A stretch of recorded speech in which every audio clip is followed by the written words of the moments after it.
né? Nós não temos o caso hoje, e para a gente não ficar sem discussão, nós resolvemos elaborar aqui uma aula que falasse um pouquinho sobre tudo, né? Mas eu acho que a gente também depois pode colocar as dúvidas, discussões, os questionamentos que vocês quiserem. Então, aqui nós fazemos parte de um grupo idealizado pelo professor Braga, junto com o Ministério da Saúde, coordenado pela professora Rosiane. Eu sou Cristina Guazelli, docente da Escola Paulista de Medicina, e hoje eu tenho um prazer muito grande de estar aqui com a minha colega, a professora Sigrid. Bom dia a todos, é um prazer também estar aqui nessa reunião, que tem sido muito bacana, porque a gente tem conseguido ver várias características de vários estados, várias dificuldades, e a gente tem aprendido muito a cada reunião com vocês que estão participando. Então, é um prazer. Meu nome é Sigrid Cardoso, eu sou da Universidade Federal do Amazonas, e é um prazer estar aqui com a Cristina mais uma vez, para a gente tentar dividir e absorver alguns conhecimentos. Eu queria dizer que a gente aprende muito com todos, né?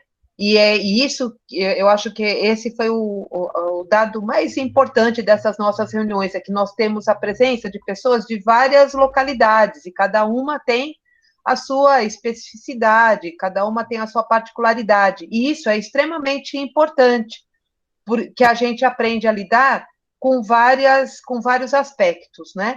Então, eu vou compartilhar aqui com vocês, vou começar a compartilhar, tá, Sigrid? Ok. O Geconias está falando aqui um monte de coisa, o Edson também, então, realmente vai... Oi? Alguém quer falar? Bom, então eu vou compartilhar.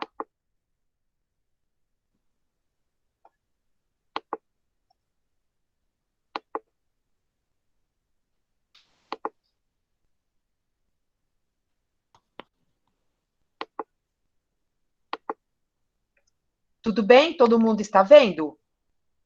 Sim, perfeitamente.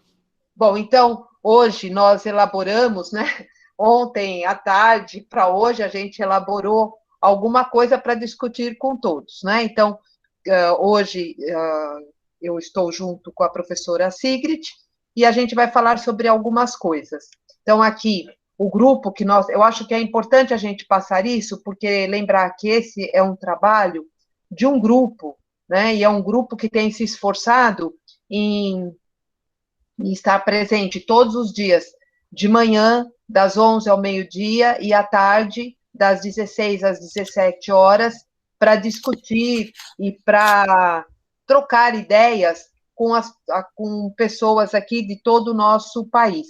E esse grupo, então, ele é formado por pessoas de várias universidades, né? Então, a gente tem aqui representatividade de universidades de vários estados aqui do nosso país e de várias escolas importantes, e que trabalham, né, com a intenção de ajudar, e também a gente tem a intenção de aprender e ver o que acontece nos vários lugares do nosso país.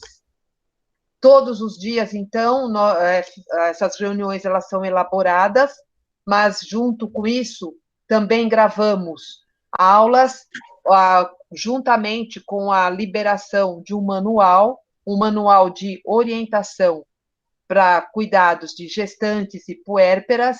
Esse manual já está disponível, ele está passando por uma atualização, porque vocês sabem, o Covid, ele não é uma doença estática, cada vez a gente aprende mais e tem coisas diferentes. O que a gente, às vezes, orientava o ano passado, não é o que a gente está orientando esse ano, né? Então, então há necessidade de atualizações. E existem, junto, então, com o manual, aulas que estão gravadas e vocês podem disponibilizar e assistir estas aulas quando desejarem. Então, vamos lá. para a gente comentar alguma coisa sobre o Covid. Na verdade, o Covid, nós ainda temos vários questionamentos e que nós ainda não temos resposta. Mas eu acho que é importante a gente falar por que a gente está tão preocupado do Covid com a gravidez. Porque isso, se a gente parar para lembrar, no início, quando o Covid foi introduzido, as pessoas, né, que era a faixa preocupante, era a população de pessoas mais idosas.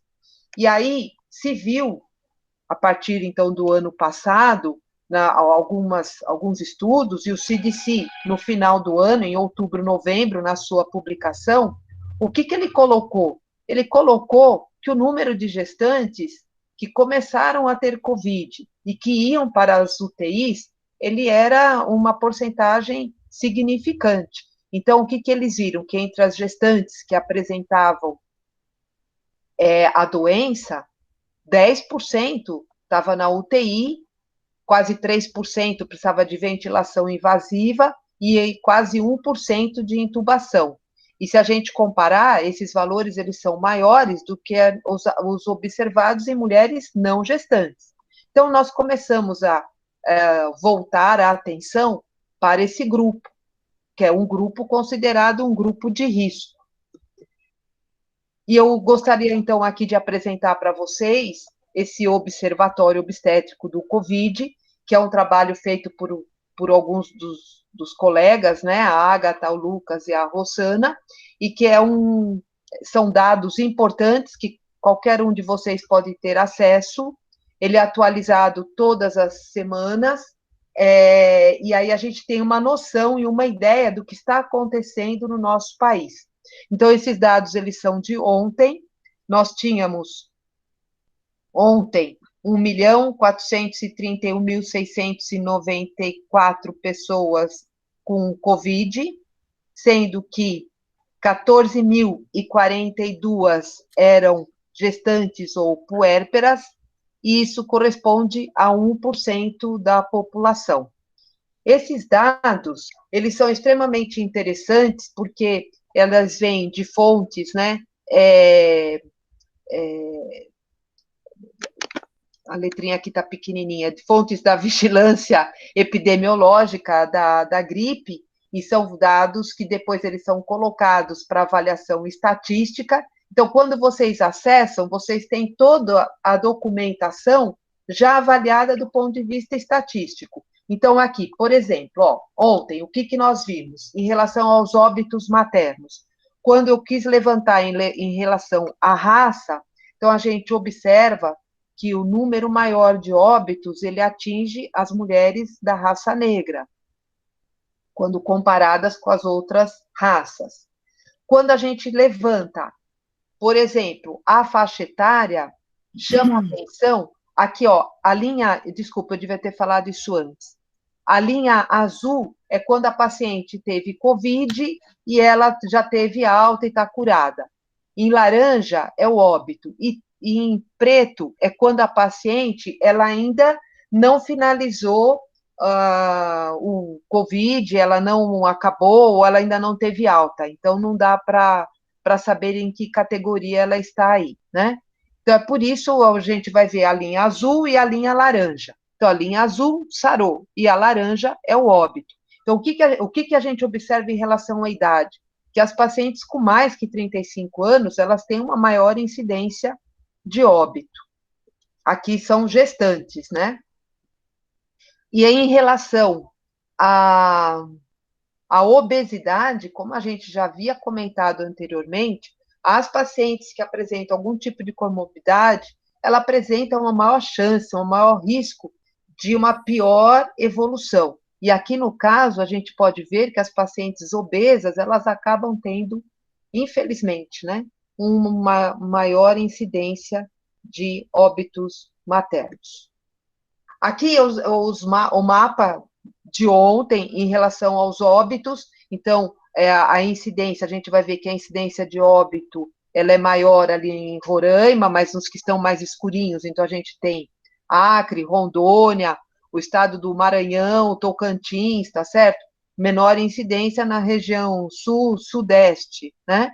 E isso acaba mostrando para a gente quais são os lugares que precisam de um pouco mais de atenção e de cuidados. E também para a gente conseguir entender o porquê que talvez estejam acontecendo mais óbitos nestas regiões. Os óbitos maternos, eles têm nos preocupado muito. Em 2020, a gente tinha, claro, gente, tudo aqui é mais ou menos, 10 óbitos por semana. Em 2021, isso chegou a subir a 42 por semana. Estou falando de óbitos maternos. Isso pesa muito na mortalidade materna aqui. E a internação de gestante, em 2020, era de 147. Agora a gente tem 310 por semana.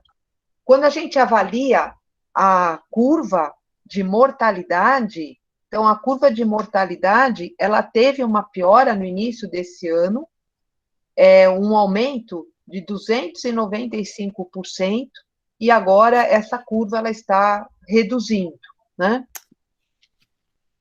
Por isso é que é tão interessante, tão importante essas nossas discussões, para a gente tentar ver e tentar ajudar, na medida do possível, como que a gente pode evitar um próximo óbito. Então, aqui, quando a gente olha no período gestacional, os óbitos maternos, eles ocorrem mais nas pacientes no final da gravidez, no terceiro trimestre, e nas pacientes puérperas, né? A gente observa aqui que a maior incidência de óbito, ela foi nas pacientes no final e logo depois do parto. A gente, em azul, são os dados do ano de 2020 e em laranja de 2021, observando, né, infelizmente, um aumento de óbitos nesse ano agora de 2021. Quando a gente avalia nessas pacientes, né, o óbito materno, nas que evoluíram para óbito, tanto as gestantes quanto as puérperas, então a gente chama a atenção que nas pacientes que apresentavam alguma comorbidade associada, esse risco ele foi maior.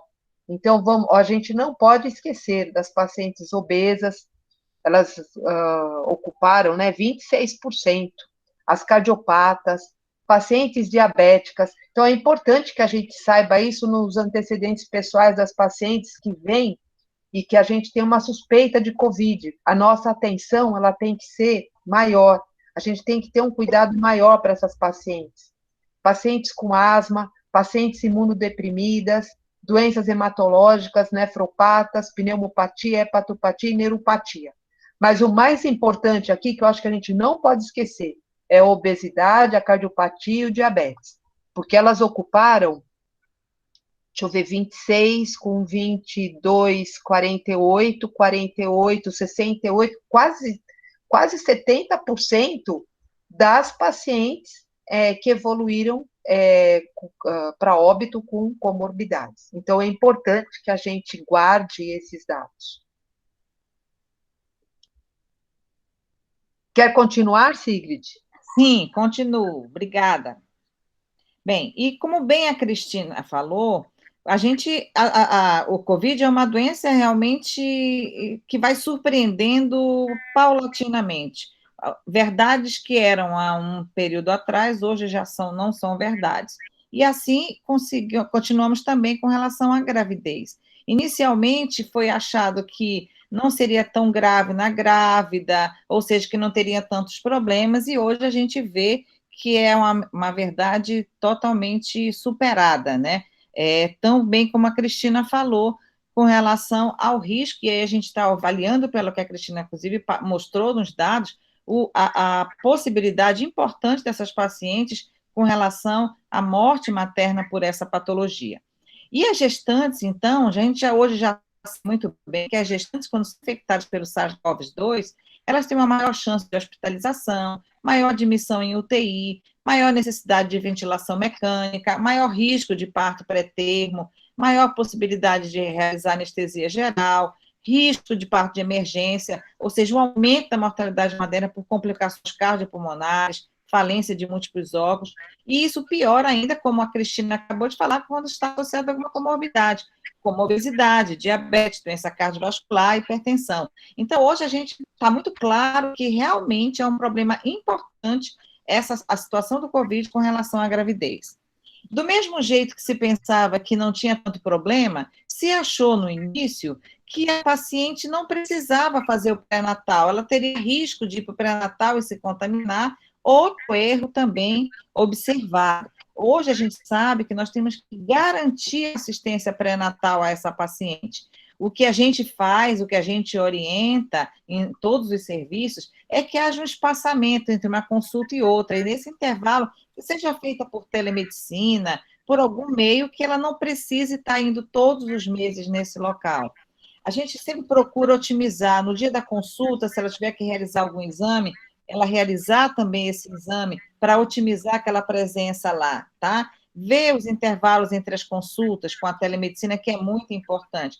Fazer com que na hora que ela esteja lá não seja um número acumulado de pacientes esperando, então que haja um espaçamento, isso tudo é importante para que a gente evite algum risco de contaminação. Mas essa paciente jamais deve ser desassistida no pré-natal.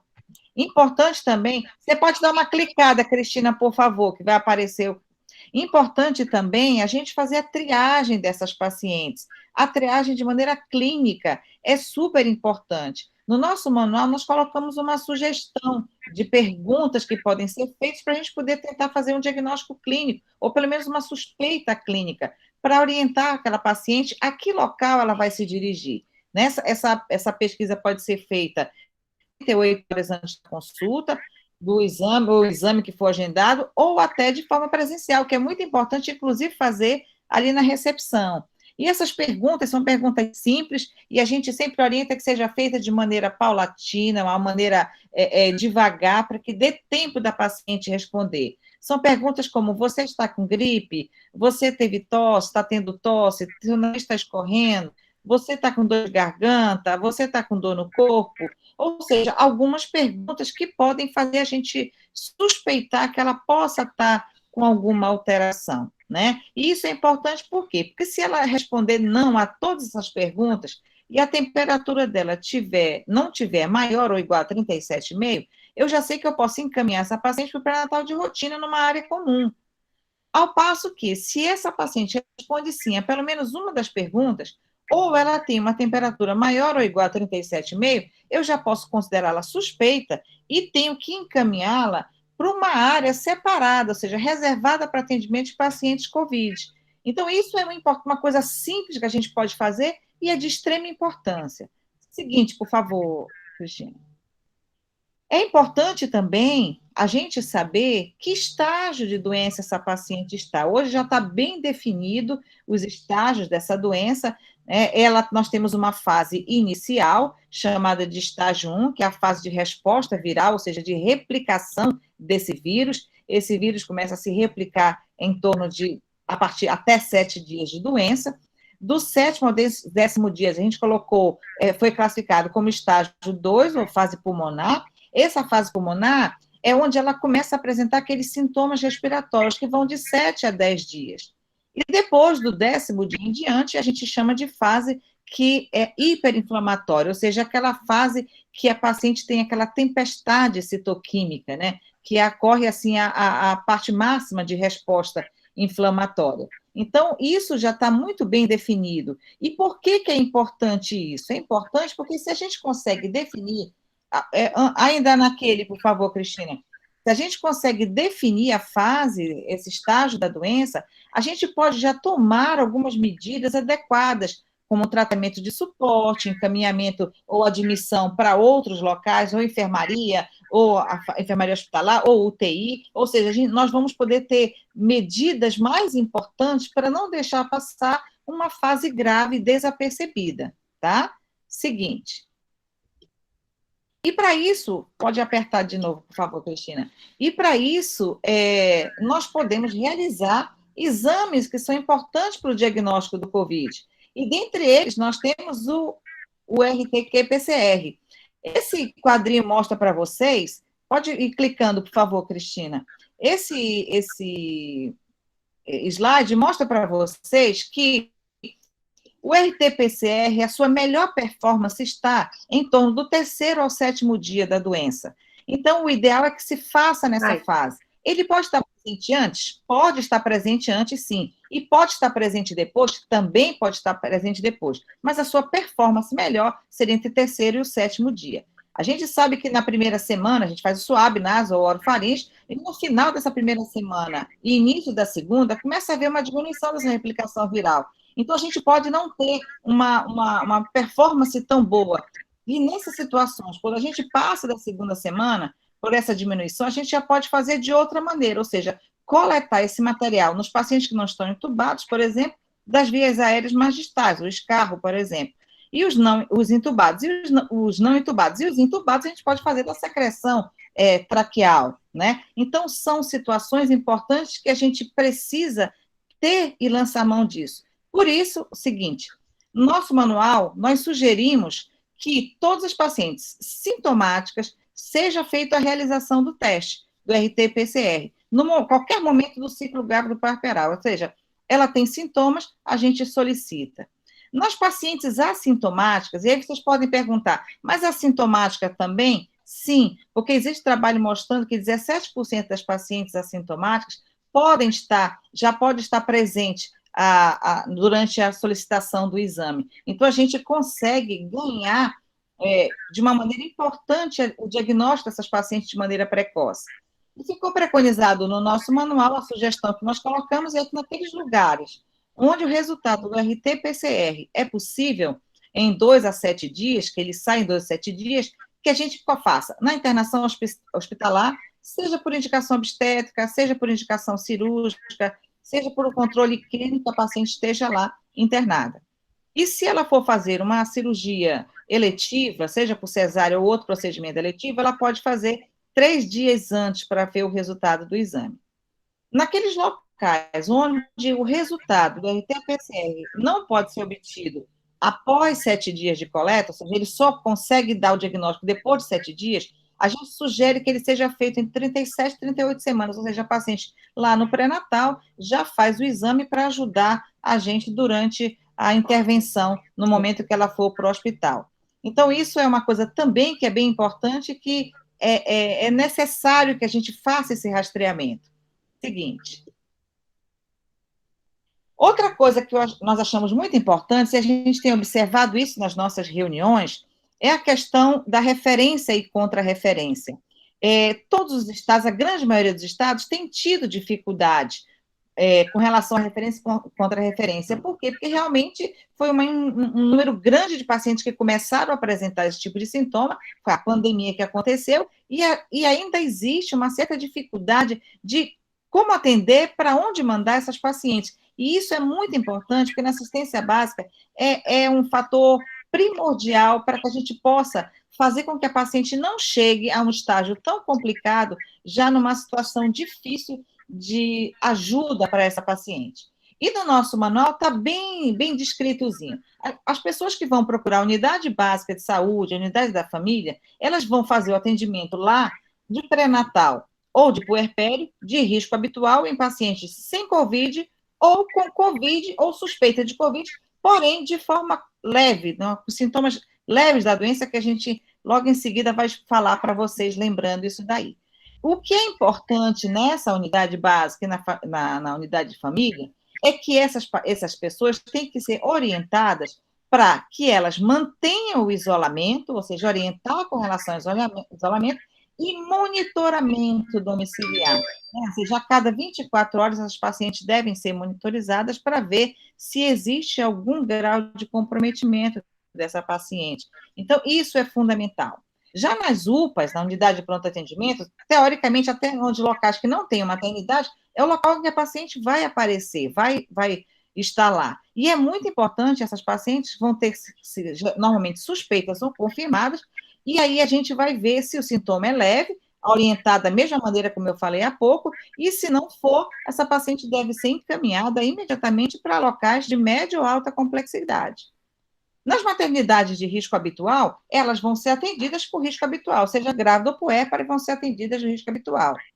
Quando ela estiver nas maternidades de alto risco, aí elas vão ser atendidas com as pacientes, claro, com alto risco, e vão ficar internadas ali, pacientes suspeitas ou confirmadas, desde que não precise de um suporte maior, como, por exemplo, um tratamento clínico em UTI, e que aquela maternidade não tenha. Então, isso é muito importante e avaliar precocemente essa transferência. E nos hospitais que têm estrutura conjunta, clínica médica, serviço obstétrico, neonatal, UTI, essas sim vão atender com maior tranquilidade as pacientes com Covid que precisam de internação em UTI. Até para transferir a paciente, é muito importante o conhecimento disso. Porque, primeiro, ela tem que ser transferida, mostrando o histórico dela, de preferência o cartão de pré-natal. Essa paciente tem que haver uma comunicação da equipe com os familiares, mostrando a razão pela qual. É importante a gente considerar a distância. Tem locais no nosso país, meu estado, por exemplo, é um deles, que é muito distante o local onde a paciente está sendo atendida para onde vai. Então, isso tudo tem que ser pensado, que tipo de transporte vai ser feito, como é que está esse veículo, se ele tem disponibilidade para, se houver algum agravo, ser feito alguma coisa, se nesse veículo vão profissionais habilitados, se for necessário fazer alguma situação de ventilação, que haja necessidade para essa paciente. Então, isso tudo tem que ser pensado. Seguinte, por favor. E, nesses locais, é interessante também, e a gente tem até orientado isso, que tenham em locais muito visíveis para a equipe que está trabalhando ali, quadros como esse, por exemplo, onde ser feito o score de alerta obstétrico modificado. Esse, se vocês avaliarem direitinho, só precisa de situações clínicas, ou seja, só dados clínicos, não precisa nada demais para que a gente consiga fazer o diagnóstico, ou pelo menos a suspeição de aquela situação está adequada ou não. Por exemplo, a temperatura. Se a gente coloca como temperatura normal, entre 36 e 37,4, alerta quando tiver entre 37,5 e 37,9, e um alerta vermelho se ela tiver acima de 38 ou menos de 35. Então, veja, por um dado desse, a gente já consegue ver vários parâmetros importantes. E a gente caracteriza aqui, se a gente tiver 2 ou mais alertas amarelos, ou 1 ou mais vermelhos, essa paciente já tem um risco aumentado de uma evolução desfavorável. Então, ela vai merecer um cuidado diferenciado. Então, isso é uma coisa simples que pode ser feita de maneira muito tranquila para as pacientes. Seguinte, por favor, Cristina. E aí, então, nós colocamos também no nosso manual, de maneira muito prática, o quadro clínico e que abordagem a gente vai fazer frente a essas pacientes. Então, se a paciente chega, ou a gestante, ou a puérpera, que está assintomática, mas ela tem o RT-PCR positivo para SARS-CoV-2, o que a gente faz? Essa paciente, em geral, ela está com ausência de sintomas, ou seja, ela está assintomática, então não tem sintomas. Nesse momento, a gente não precisa solicitar exames laboratoriais. O que a gente vai fazer? Nesses casos, a gente vai fazer a orientação da paciente, mostrar para ela quais são os sinais que podem chamar a atenção de gravidade, para deverá procurar o hospital. Ela deve ficar em isolamento e nós vamos fazer o teleatendimento, seja de forma ou por teleatendimento, ou por telefone, mas que ela seja monitorada. Em geral, a gente coloca após o 7º dia de evolução da doença e vamos monitorando essa paciente para ver se ela vai desenvolver algum sintoma, algum sinal importante que chame atenção para a avaliação dessa paciente. Seguinte, por favor. Nós vamos ver se ela chegar, a paciente, com a doença leve. O que caracteriza essa doença leve? O quadro clínico dessa paciente, ela vai apresentar anosmia, ou seja, ela tem dificuldade, não tem o paladar, não sente cheiro, ela apresenta coriza, febre, mialgia, tosse, cefaleia, diarreia, mas ela está com a dispneia ausente, ou seja, não há dispneia. Nesses casos, a gente vai solicitar, se ela não tiver, o RT-PCR, né, e não há necessidade de solicitar nenhum outro exame. E como vai ser o manejo da paciente na forma leve? O manejo da paciente da forma leve, se ela for uma gestante de baixo risco, a gente vai fazer o quê? Isolamento, pode ser feito o oseltamivir, se essa paciente tiver síndrome gripal, com início em menos de 48, 72 horas, e medida de suporte, que é repouso, hidratação, analgésico, antitérmico. Então, isso é que a gente vai fazer nas pacientes da forma leve. E fundamental, ela ser monitorada. Essa paciente tem que ter uma monitorização dessa evolução desses sintomas de 2 a 3 vezes por semana e diariamente a partir do 7º dia. Nós estamos até prolongando, em vez de 10, um pouco mais, porque parece essa nova variante P1, ela começar a ter uma aplicação numa fase mais tardia também. Então, é dessa maneira que a gente vai abordar a paciente da forma leve. Se ela tiver seguinte, a forma moderada, na forma moderada, ela vai apresentar tosse e febre persistente diária, ou tosse persistente, ou piora progressiva, ou qualquer outro sintoma relacionado à COVID, a prostração, a hipotermia, diarreia, qualquer outra coisa, ou pelo menos um dos sintomas acima e presença de um fator de risco, que é a saturação de oxigênio menor que 95. Na grávida, isso é um dado importante, a gente considera de 95 para cima. Então, é uma característica diferente da paciente não grávida. Então, se essa paciente estiver saturando menos de 95 ou tiver frequência respiratória maior que 24, essa paciente deve ser monitorada da seguinte maneira. Primeiro, solicitando exames de rotina. E aí, a gente já faz o RT-PCR, se ela não tiver, vai fazer hemograma, ureia, creatinina, sódio, potássio, função renal, função hepática, raio-x de tórax nos locais onde não tem a tomografia, ou a tomografia computadorizada do tórax. A característica da tomografia é importante, assim, normalmente na tomografia a gente vai ver opacificações bilaterais e periféricas, com aquele predomínio de vidro fosco. E é importante também, o Colégio Brasileiro de Radiologia orientou que essas pacientes têm a radioproteção, é importante, o contraste fica reservado apenas para alguns casos específicos e, de preferência, que a tomografia seja de alta resolução, se possível, né? E a dose, de baixa dose. Então, isso são dados do Colégio Brasileiro de Radiologia para essas pacientes. E como é que vai ser o manejo? Paciente no quadro moderado, ela já tem que internar. E interna, e a gente inicia medicações que a gente vai ver com um pouquinho de detalhes mais ali na frente. A gente inicia o antibiótico se a paciente tiver um sinal de infecção bacteriana. Faz-se o oseltamivir se ela tiver a menos de 48 horas com síndrome gripal, e entra com heparina e o corticoide, já nessa fase. Seguinte, por favor, Cristina.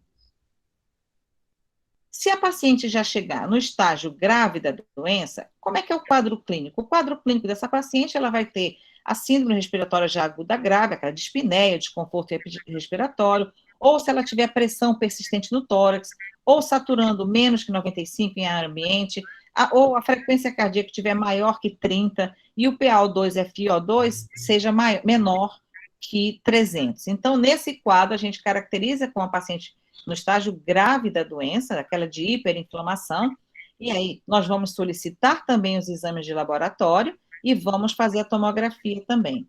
E o manejo dessa paciente, ela vai internar na UTI e iniciar ações de antibiótico, o oseltamivir, se tempo adequado para isso, a heparina e o corticoide. Seguinte, ela chegando no hospital, seu atendimento. Primeiro, vai verificar a rotina do pré-natal, como é que está, ela tem um cartão de pré-natal, como é que foi a vida nesse pré-natal dela até aquele momento, o que ela teve de intercorrência ou não, ou seja, avaliar perfeitamente o cartão de pré-natal, solicitar exames iniciais para ver a questão de infecção, o hemograma, o PCR, ver função renal, ver função hepática, se tiver como solicitar o dedímero também para avaliar a questão do tromboembolismo, e os outros exames como DHL, CPK, etc. Essa paciente, é importante uma observação, que se essa paciente ela tiver alguma situação de cardiopatia, é importante a gente, se for possível, se tiver disponível, o BNT e o eletrocardiograma. E a gente vai repetindo esses exames à medida que a paciente tem as modificações clínicas, ou piora do quadro, e a gente pode ir repetindo. Seguinte, a avaliação fetal também é importante na entrada da paciente. Então, na admissão, a gente solicita uma ultrassonografia para ver a confirmação de idade nacional, para ver o percentil desse paciente, do bebê, o peso, etc. As escolas clínicas têm sugerido, quando há necessidade, daqueles pacientes, porque existem alguns bebês, tem sido observado, uns bebês que apresentam uma miocardite fetal transitória por esse vírus. Então, se tiver uma taquicardia frequente, ou seja, persistente, mantida, se houver possibilidade de fazer esse exame, seria interessante se não está acontecendo isso.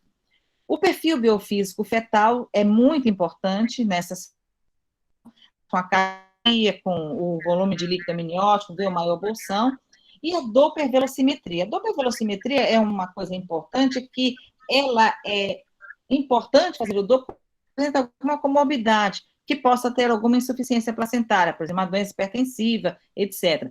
Na síndrome respiratória aguda grave, a gente observa mais oxigênio. Então, seria mais interessante a cardiotocografia e o perfil biofísico fetal. Não esquecendo que no perfil é extremamente importante, porque o primeiro evento que acontece é o movimento respiratório que fica ausente. Depois ele vai progredindo, o movimento corpóreo, e em seguida o tônus. E na cardiotocografia, que a taquicardia é um sinal importante, é o primeiro sinal de sofrimento fetal, inclusive a gente vê na cardiotocografia. Então, são exames que são importantes. Essa evolução do perfil vai sendo feita diariamente, quando a paciente está com suporte de O2, e se ela não tiver com suporte de O2, vai sendo de acordo com a rotina do serviço ali, tá? Seguinte, por favor. Bem, então, quando a paciente está internada, a gente já entra com aquele esquema, se a paciente tiver algum sinal de comprometimento, sinais de infecção bacteriana, a gente entra com antibiótico, nós colocamos como sugestão no nosso manual a ceftriaxona, 2 gramas EV, uma vez ao dia, associado à azitromicina, endovenosa, 500 miligramas EV, ou oral, 500 miligramas também por 5 dias, tá? Seguinte. Entramos também com a heparina, no nosso manual relacionado ao peso, achamos que seria mais prático, então a gente pode usar a heparina não fracionada ou a enoxeparina, de baixo peso molecular, de acordo com o peso da paciente, e a gente faz a distribuição da dose. Uma coisa que é muito importante aqui, com relação à heparina, é que a heparina vai ser sempre recomendada em todos os pacientes de caso de estágio moderado ou grave da doença, que estiverem internadas, ou enfermaria ou UTI. Então, o paciente está no quadro moderado ou grave, entra com a heparina. A gente sabe que a grávida, ela se prepara, teoricamente, para a trombose, para sangrar menos, né? Começa a haver aumento de fatores procoagulantes, diminui a atividade fibrinolítica, aumenta o volume plasmático, então, são todos fatores que ajudam com que essa paciente sangre menos na gestação, né? Especialmente no momento do parto. Então, a heparina é fundamental que seja feita. E, importante, não se faz heparina na forma leve. Nós tivemos algumas discussões durante os casos clínicos em que alguns locais fizeram a heparina ainda na paciente em casa, de forma leve. Então, não é recomendado. Seguinte, por favor. Outra medicação, como a gente falei para vocês, é a questão do corticoide. O corticoide, primeira coisa que a gente tem que falar com relação ao corticoide é que não se faz corticoide antes de 7 dias. Então, o corticoide só deverá ser feito a partir do 7º dia da doença. Por quê? Porque a fase inicial que eu falei para vocês é de replicação viral. Então, ele estaria atuando, facilitando, aumentando essa replicação viral. Portanto, não deve ser usado o corticoide antes de 7 dias. Nós damos preferência para dexametasona, 6 miligramas por dia, tá? De 7 a 10 dias, dependendo da situação. Se ela tiver com oxigênio, ela deve manter, inclusive, isso. Nos pacientes que precisam de maturação, fazer amadurecimento pulmonar, você pode ter a opção da betametasona, 12 miligramas por dia, 12 miligramas no dia, durante 2 dias. E isso é importante porque, na verdade, a betametasona, a gente tem que ter em mente isso, que ela atravessa a barreira placentária, mas ela não tem uma ação muito boa no pulmão da mãe. Então, o que a gente recomenda? Se a paciente está com essa doença inflamatória, na hora fazer, e precisa fazer a maturação, a gente pode fazer uso da dexametasona, as 6 miligramas, de 12 em 12 horas por 2 dias, e depois volta ao esquema de uma vez ao dia. E aí a gente vai estar ajudando na maturação e vai estar ajudando também a paciente com relação ao processo inflamatório pulmonar, né? Nos casos mais graves, a gente pode fazer uso da dexametasona, da metilprednisolona, a gente faz 40 miligramas de 12 em 12 horas, para ajudar um paciente em torno de 80 a 90 quilos. Importante também lembrar para vocês que, se tiver uso com menos de 15 dias, não há necessidade de fazer o desmame desse corticoide. A gente faz o desmame quando está acima de 15 dias, né? Para que não haja supressão do eixo córtico-adrenal, tá? Então, isso são dados importantes que merecem ser falados para vocês. Seguinte. Bem, a paciente estando internada, se ela apresentar qualquer um desses sinais abaixo, está indicado a internação dela em UTI. E quais são esses sinais? Primeiro, se ela apresentar um desses, se ela não tiver melhora da saturação de oxigênio, mesmo com a oferta de O2, ela continuar saturando menos que 95, é um indicativo que ela deverá ir para a UTI. Esforço ventilatório, usando musculatura acessória, triagem intercostal, batimento de asa de nariz e, apesar da oferta de oxigênio, também é um indicativo. A relação PO2-FO2 menor que 300, se ela estiver com hipotensão arterial, alteração da perfusão, alteração do nível de consciência, alteração renal, se traduzindo por oligúria, ela deve ser encaminhada para a UTI, ok? Seguinte. E, com relação ao suporte ventilatório, é muito importante que a gente saiba que a gente segue uma progressão. Não esquecer que a grávida ela tem que estar saturando mais de 95%. Então, a gente inicia com catéter nasal, com fluxo máximo de 6 litros, e a gente já está mudando no nosso manual, já está vendo uma atualização, e a gente vai colocando 5 litros por minuto, mas se a paciente estiver nesse patamar, não conseguir manter adequadamente a saturação, ela vai para a máscara de Venturi, não reinalante, ela, persistindo a dificuldade, passa para o catéter nasal de alto fluxo, 40 a 70 litros, dependendo do fabricante, não conseguindo, vai para a ventilação não invasiva, e não conseguindo, vai para a ventilação mecânica, né, invasiva. E aqui é uma coisa bem importante que a gente tem que entender, é que, às vezes, há uma certa dificuldade na UTI, especialmente do intensivista, de postergar um pouquinho essa intubação. Então, a gente não deve ter receio de intubar a paciente grávida, porque a grávida descompensa muito rápido. Então, ela já começa a descompensar tudo, função renal, função cardíaca, encefálica, ou seja, então não deve haver esse receio de fazer a intubação da paciente grávida, porque realmente complica. Seguinte, por favor. E a paciente internada, a gente não pode esquecer de fazer essa vigilância fetal, né? A vigilância fetal, nos casos leves, quando ela tiver com menos de 24 semanas, a gente vai fazer aqueles cuidados de suporte materno, a prioridade é para a parte materna, e não há necessidade de fazer CAT, porque a gente só faz a partir de 28 semanas. Na síndrome de respiratória aguda grave, já são cuidados maternos importantes, ela ainda não vai precisar de cardioecografia, pela mesma razão que eu falei, e a gente sempre vai priorizar a saúde materna, a vida materna. De 24 a 34 semanas, se ela estiver na forma leve, a gente, a partir de 28, já começa a fazer cardioecografia, já pode solicitar ultrassonografia e vai ver esse suporte dessa gestação, da estabilidade clínica dessa paciente. Na síndrome respiratória aguda grave, se ela tiver entre 24 e 34 semanas, a gente vai fazer os cuidados de avaliação de cardioecografia a partir de 28 semanas, ultrassonografia, vai ver a necessidade de maturação pulmonar, vai ver o quadro da paciente, o quadro do bebê e fazer um acompanhamento adequado para ver em que momento mais adequado poderá ser feito esse parto, se necessário. Acima de 34 semanas, os cuidados clínicos maternos que a gente tem que ter, a cardioecografia, a ultrassonografia, e vai avaliar o parto com relação à vitalidade desse bebê, que é o que a gente vai ver no slide seguinte. Existem sinais de alerta, que são os parâmetros fetais de alerta, que podem indicar a realização do parto nos pacientes. Dentre eles, nós temos a cardioecografia. Como eu falei para vocês, o feto pode apresentar taquicardia, que às vezes é o primeiro sinal de sofrimento fetal, pode ter bradicardia, pode ter desaceleração, DIP2, pode ter desacelerações variáveis.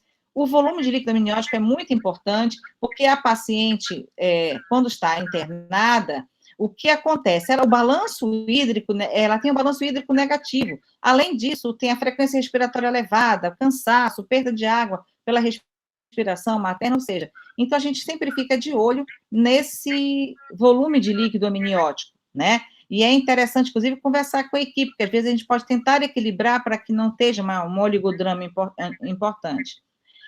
Então, a gente faz a avaliação do líquido amniótico, menor ou igual a 5, ou se esse maior bolsão tiver menor ou igual a 2 por 2 centímetros. O perfil biofísico fetal, que é muito importante, esse perfil menor ou igual a 6 já é um indicativo que esse bebê não está bem.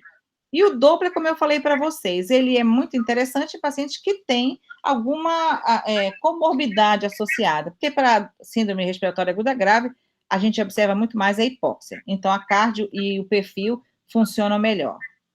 Seguinte. Já está quase acabando. Uma coisa importante é a relação à pronação. A gente tem observado que há uma certa resistência em pronar a paciente grávida, né? Na UTI, especialmente. Então, assim, a paciente... Pode passar o seguinte, por favor, Cristina. A paciente pode ser pronada sim, existem trabalhos mostrando isso.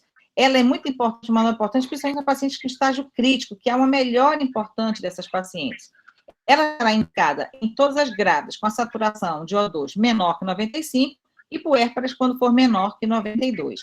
E, na verdade, por que funciona? Porque se a gente for imaginar, essa é uma doença inflamatória, então acaba acumulando líquido ali na base do pulmão, né? Quando ela está na posição dorsal, ela está deitada, então aquele líquido fica acumulado naquela área do pulmão, que é uma área de base de troca importante. Então, quando você movimenta essa paciente, você acaba melhorando essa interface das trocas ventilatórias. Então, há uma melhora importante da paciente, tá?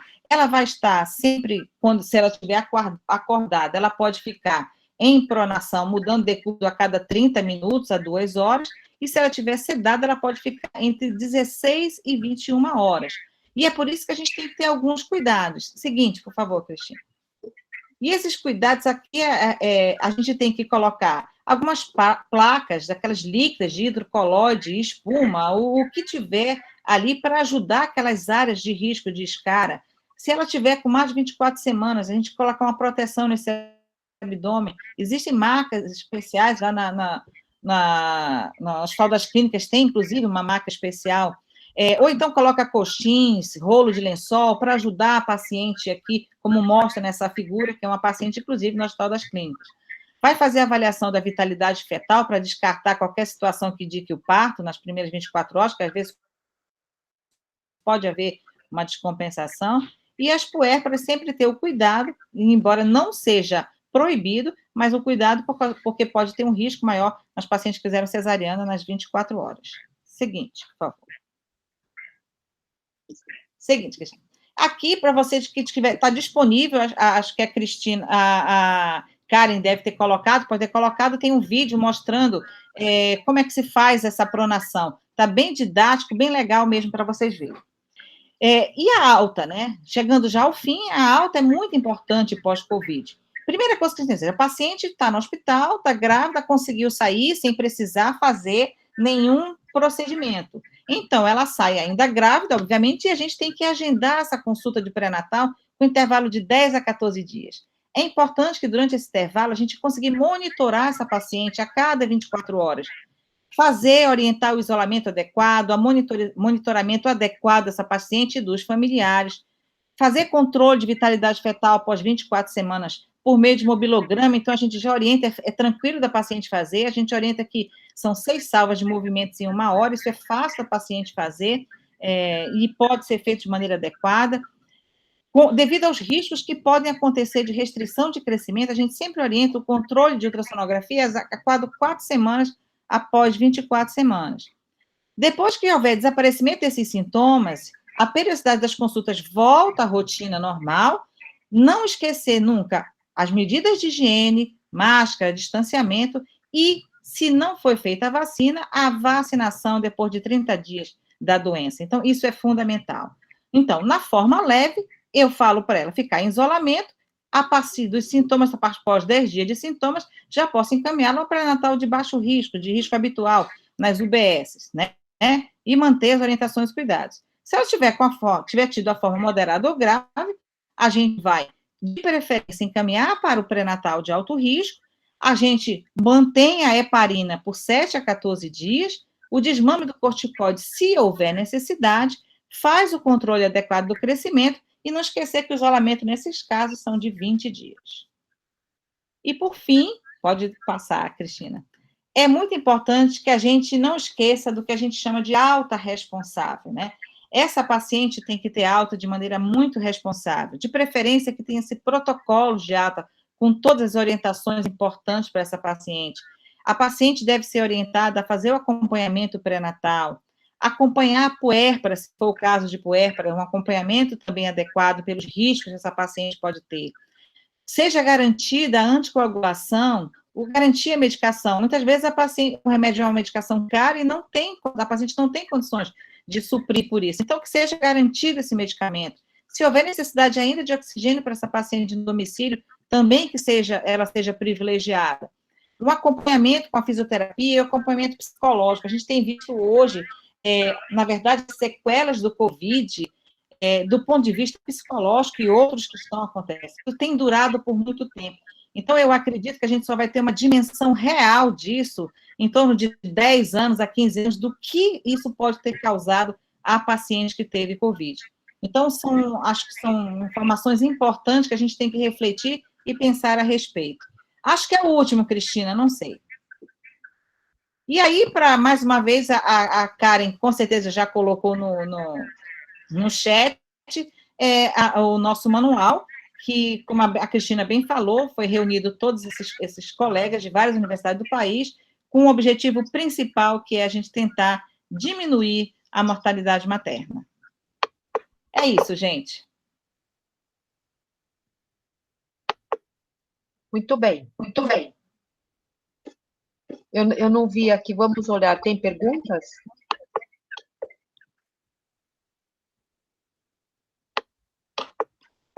Não tem perguntas, não, Cristina.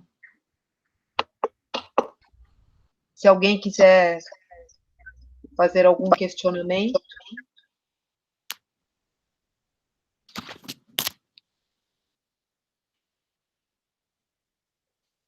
Eu acho, Cristina, se você quiser, nesses minutinhos finais que a gente tem, como você é uma expert nesse assunto, com relação à anticoncepção, acho que é um dado legal. Eu acho que a gente acaba até esquecendo de falar da anticoncepção, que ela fica numa coisa secundária, né? E a maioria das pacientes acabam, graças a Deus, né, evoluindo bem, tendo alta. São poucas que acabam ficando de uma forma mais séria. Mas eu acho que a gente não pode esquecer de falar da anticoncepção, e nesse período eles obedecem os mesmos critérios da anticoncepção no pós-parto, né? Então, o uso de métodos só com progestagênio, seria interessante se falar de métodos de longa duração para essa paciente, não perder a janela de oportunidade. O DIU ele está disponível num grande número de maternidades, mas seria interessante a gente já conversar com essa paciente, o importante seria falar com essa paciente já durante o pré-natal. Se você não teve essa chance, quando ela chega em trabalho de parto, oferecer o método. E se não teve essa chance, antes de dar alta, enquanto ela está na enfermaria, falar de novo sobre anticoncepção, né? Lembrando que para o DIU a gente tem 2 rastreamentos. Um rastreamento inicial, que a gente indica o DIU como se indicaria para qualquer paciente, que vão obedecer os critérios que a gente já conhece da Organização Mundial de Saúde. Então, ver se essa paciente tem alguma intercorrência que interfira com a cavidade uterina. Então, pacientes que apresentam malformação uterina, então, paciente com útero bicorno, presença de septo, né? Paciente que tenha câncer de colo uterino, essas pacientes têm contraindicação para o uso do DIU. Se a paciente não apresenta nenhuma dessas contraindicações, então a gente vai para o segundo critério, que aí é só depois do parto que a gente avalia, porque eu vou depender do tempo de bolsa rota. Então, a literatura coloca 18 horas, mas na escola eu tenho esperado 12 horas. Por quê? Porque é um hospital-escola, um número maior de atendimentos, então eu me preocupo. Então, eu acho que acima de 12 horas de bolsa rota, a gente já não insere o DIU, mas na literatura eles colocam 18 horas. Pacientes que têm uma anemia importante, uma hemoglobina abaixo de 8. Então, pacientes que tiveram uma anemia na gravidez e que não teve tempo, ou alguma doença hematológica que tem uma redução importante de hemoglobina, também o DIU não está indicado. Pacientes que no momento do parto, na dequitação, elas tiveram uma atonia importante e eu não consegui reverter, também está contraindicado. Então, cuidado com as pacientes que têm diabetes, que têm fetos macrossômicos, pacientes com polidrâmino, pacientes com gemelar, e que na hora, no momento do parto, teve uma atonia. Se você conseguiu reverter, ficou bem, insere. Se não, espera e insere depois do parto. Eu acho que eu falei as principais contraindicações, e segmento, controle, que também é importante você orientar a paciente. E quem tem implante, aí não tem problema nenhum, porque o implante é muito bom, então não teria contraindicação para essas pacientes.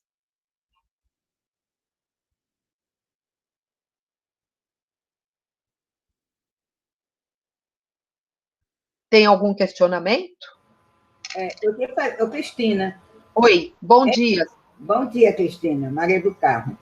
Em pacientes que têm o útero septado, mas não é aquele totalmente, que não chega a ser o útero de Delphi, será que o DIU de progesterona Mirena... Ele não deve ser colocado, é contraindicado. Certo. Embora a gente sabe, que a ação é outra, é diferente, que, na verdade, ele nem precisa ter um posicionamento, mas aí o laboratório, você vai entrar em algumas contraindicações, e se ocorrer a falha, que pode acontecer, então é melhor não. É melhor obedecer os critérios. É porque eu imaginei isso, porque faz uma atrofia do endométrio, né? Sim. Que podia, então, ser colocado. Eu imaginei, agora pensei nisso agora, você falando. Não, é melhor não. Melhor não, tá certo. Como sempre, aprendendo com vocês, né? Eu estou aqui a Saúde da Mulher, da Secretaria de Saúde, está preparando um seminário para atenção básica, e eu vou falar sobre gravidez e Covid. Então, estou pegando aqui as suas dicas para transmitir aqui para os nossos colegas aqui do Rio Grande do Norte, que trabalham na atenção básica e nas maternidades, tanto as maternidades de baixo risco e de alto risco. Porque ainda está muito difícil ainda o controle, o manejo da grávida Covid, ainda está muito difícil aqui, do entendimento dos colegas, principalmente da UTI. Melhorou um pouco já. Melhorou um pouco, mas precisa melhorar mais ainda. E assim vamos caminhando, né? Não, eu acho que a gente podia chamar a atenção de uma coisa, né, Sigrid? Quando a paciente, aí eu não estou falando da gestante, uma paciente que vem para o ambulatório normal, que quer uma orientação, acho que a gente devia conversar com essa paciente, que talvez este momento, claro, eu estou falando de uma paciente, não aquela que está com 39, 40, aquela paciente, mas uma paciente que esteja entre 20 e 30 anos e que vem em busca de um aconselhamento, explicar para a paciente que esse não é o melhor momento para essa paciente engravidar, que seria mais interessante ela aguardar, esperar a vacinação em maior número da população e pensar, numa gestação um pouquinho mais adiante, e orientar em anticoncepção, para essa paciente aguardar um pouquinho. Não que ela não possa engravidar, porque é um direito dela, mas eu acho que a gente tem que aconselhar as pacientes. Não impedir, a gente nunca vai impedir alguém de engravidar, mas eu acho que a gente tem que conversar com a paciente. Eu concordo plenamente, eu acho que esse momento é muito importante, o esclarecimento, e o livre-arbítrio fica a critério delas, mas eu acho que é muito importante, sim. Principalmente, né, Sigrid, se ela tiver alguma doença associada. Então, a gente viu aí que os riscos das pacientes é a obesidade, né, cardiopatia, hipertensão, que aumenta muito a chance dessa paciente evoluir para uma forma mais séria e mais grave. Então, essas mulheres precisam ser avisadas. Sem dúvida. Doutora Maria do Carmo, é um prazer sempre ter a senhora, viu? A senhora, como diz na minha terra, com pão quente. Sigrid, vamos trabalhando, né? Tentando melhorar a saúde materna, né? E aqui no Estado do Rio Grande do Norte, a gente realmente tem enfrentado muita dificuldade, mas vamos vencendo. Cristina, acho que você podia já... Então, acho que como a gente não tem mais questionamentos, né, eu quero agradecer a presença de todos. Espero que vocês tenham aproveitado alguma coisa de um resumão que a gente fez aqui, né? E dizer que é muito bom, viu, Sigrid, de poder dividir aqui com você, tá? Quero também agradecer a presença de todos, agradecer o pessoal do Ministério da Saúde, especialmente a Karen, que tem sido, assim, fantástica, Karen. Você vai receber um troféu no final, eu vou fazer um troféu para te entregar. E agradecer... Merecido, e bem merecido, viu? O troféu para a Karen. Agradecer, Cristina, a presença, você estar aqui comigo, é sempre um prazer, a gente sempre, quando está com você, a gente ganha muito conhecimento todas as vezes. E obrigada pela presença de todos e até a próxima.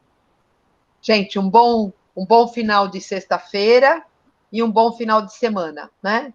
E espero que a semana que vem seja melhor, que a gente tenha mais casos aqui para discutir, tá bom? Então, um abraço Amém. a todos. Tchau, tchau. Tchau.